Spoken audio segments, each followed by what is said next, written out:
All right, so it's a wonderful Sunday morning, and we are here in Oklahoma City, and we are about to drive about 150 miles today, and we're going to take an Advanced Elements Tandem Kayak, and so I'm about to load that guy up real quick. So it's we're going to Lake Eufaula, and it's about 150 miles from here. So our total trip today will be about 300 miles. We plan to take one supercharger stop, or one charger stop. It won't be a Tesla supercharger. It'll be one of the third-party chargers. And I've got my Chademo Adapter with me and everything, and I'll kind of video that stuff too a little bit. We're gonna see how it goes. All right, so but yeah, I'm gonna load this guy up. The Advanced Elements Tandem Kayak, as you can probably tell since I have the trunk open, is or you probably guess, is a inflatable. It's a really nice inflatable. But anyway, I'll let you guys kind of see that, and then we'll go from there.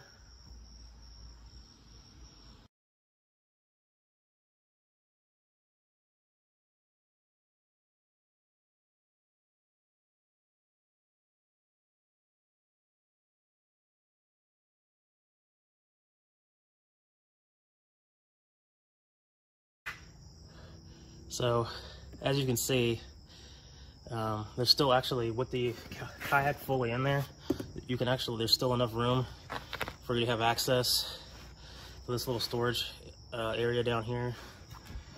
And so that's actually going to work out really nice. I actually didn't know that. This is my first time throwing this thing in here. I knew it would fit, but I didn't know that there would still be room to kind of get access to that.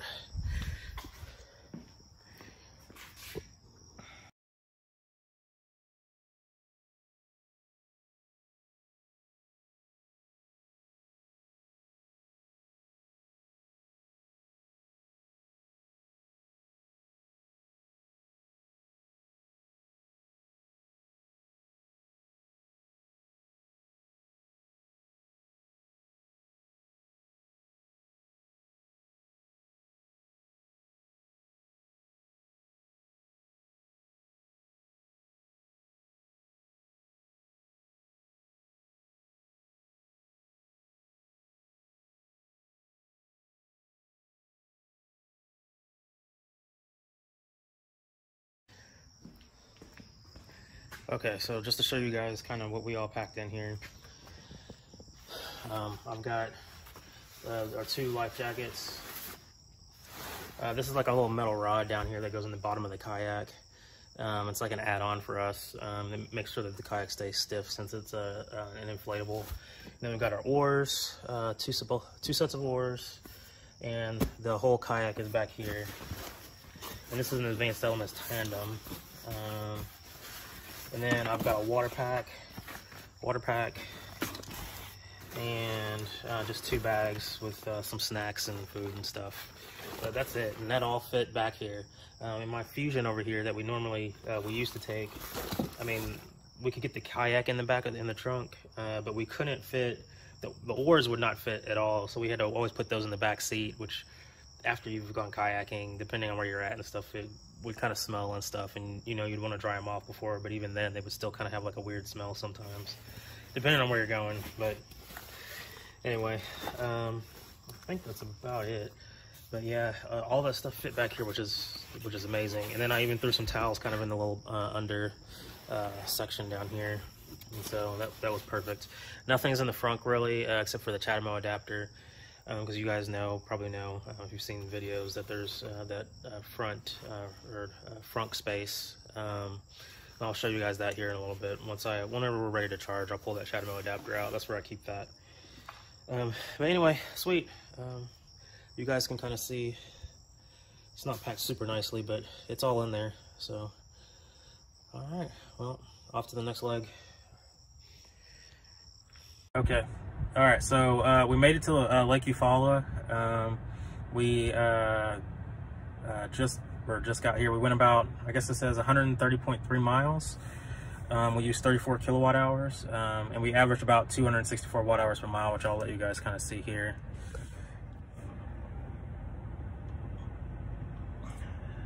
So that worked out pretty well for us. And I might take a picture of that, might be a little bit better, but yeah, we did pretty well. I'll check in with you guys here in a little bit.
Alright, so kayaking at Lake Eufaula was a success. We started our trip back home. We're in Henrietta, Oklahoma. I'm outside of a Jiffy Lube, kind of out in the back. That's where this charging station is, which is fine. And so I'm plugged into a third-party charger at the moment, and I've got my own little Chademo adapter that you guys can kind of see that I plugged in. And you know, just you can download the app or just run your card at this one. Either or works just fine. Right now with the Chademos, the top charging rate is 50 kilowatts, which right now we are charging at 45 kilowatts, which is good. I figure we'll sit here and charge here for about 15 minutes, maybe 15 minutes or so, maybe 20, before we move on, and that should give us enough to get home. But yeah, this was a pretty cool little trip. So anyway, I think that's about it for today. All right. Okay, so our Lake Eufaula trip, kayaking trip, was a success. This was our first time actually bringing the kayak out in our Tesla Model 3, and we stayed out there for a few hours. It was a blast. It was a lot of fun. Just one thing I kind of wanted to get out the way. I figured someone might ask about the weight of the kayak. It was all in the trunk because it's an inflatable kayak. The kayak itself, I believe it's 55 pounds if you were to, with the bag and the kayak and everything that normally comes with it. I do have a few add-ons. I have like an air pump and a few other small little things that, you know, the total weight of it's probably about 60 to 65 pounds altogether. I mean, that stuff is like all in the noise. That's not something that is really going to affect your range or anything like that. And so it does make traveling with a kayak a lot easier than maybe having like a roof mount or trying to tow something to attach the kayak. I mean, the trip worked out phenomenally. It worked out really well. And like I said, it completely fit in the trunk. We still had access to a little second storage area underneath in the back of or in the trunk.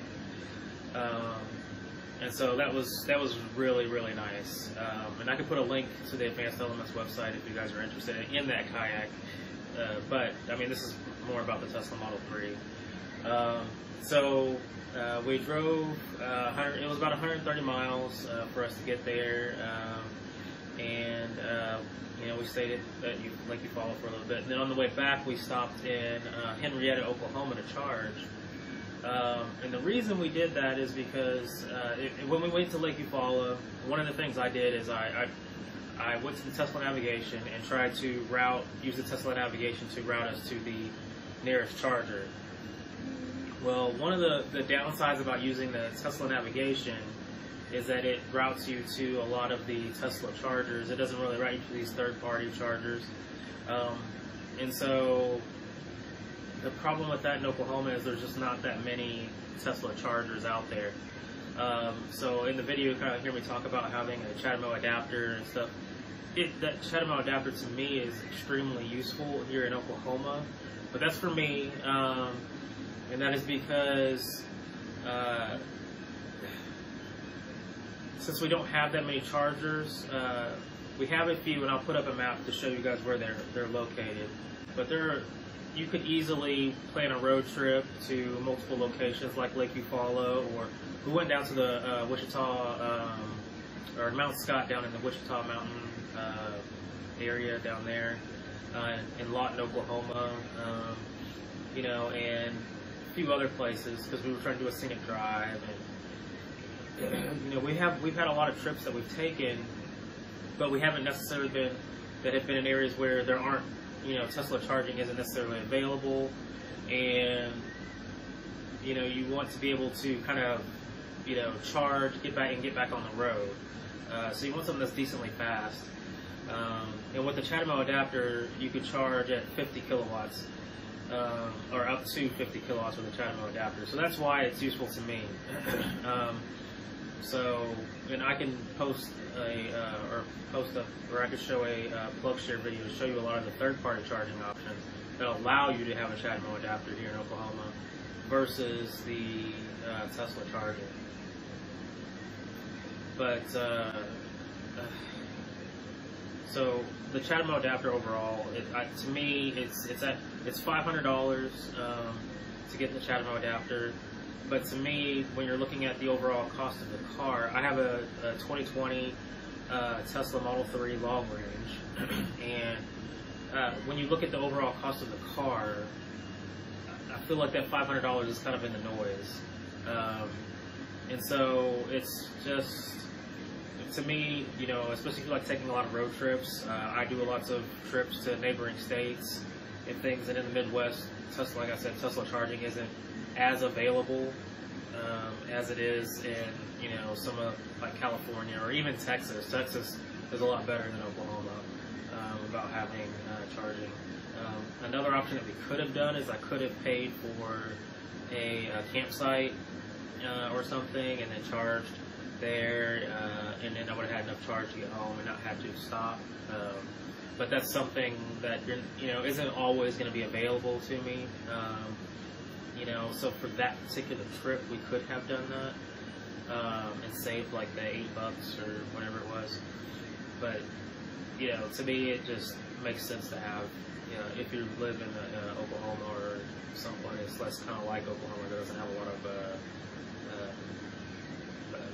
charging necessarily available on, you know, along your routes that you're going to be taking. So that's kind of up to you to figure out whether or not that's actually going to be useful. If you're somebody who's, you know, taking your car out and you know, you don't do a lot of road trips, you fly places, you don't really drive long distance, and even if you drive long distance, it's fine to not necessarily have a Chademo adapter. But there are cases where the Tesla navigation does route you like an extra hour or so out the way, just because you have to go to it, just because it routes you towards another Tesla charger. And there are, you know, so having that Chademo adapter to me was really useful.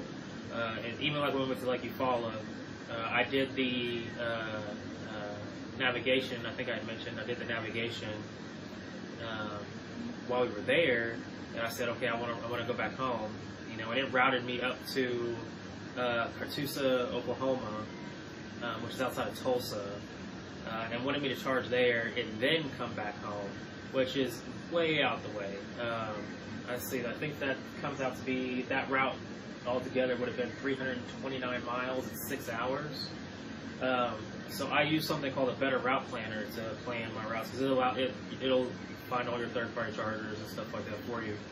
And if I use that route, the whole drive time went from being 6 hours down to 4 hours and 2 minutes, which is, you know, way more acceptable. You know, it added a full 2 hours onto the, it would have added a whole full 2 hours onto the trip just to, you know, get back to, you know, one of the chargers if I had used the Tesla navigation. And that's not, you know, that's just kind of wasted time there throughout your day, you know. And I do love to drive, but that's just, I mean, I don't know, if you're just trying to get all that stuff done and you're just trying to get home, that's a little bit extra. But anyway, let's see. Yeah, and I think that's about it, all I had. But overall, like I said, the trip went really well. There was no major issues. One other thing I'll probably like to mention is that the Tesla navigation doesn't actually allow you to put in waypoints. That's something that it's something I wish was there, because I've tried to plan trips and where I'm doing like scenic drives and things, especially since right now where I kind of on a lockdown. It's just kind of an easy way to kind of get out.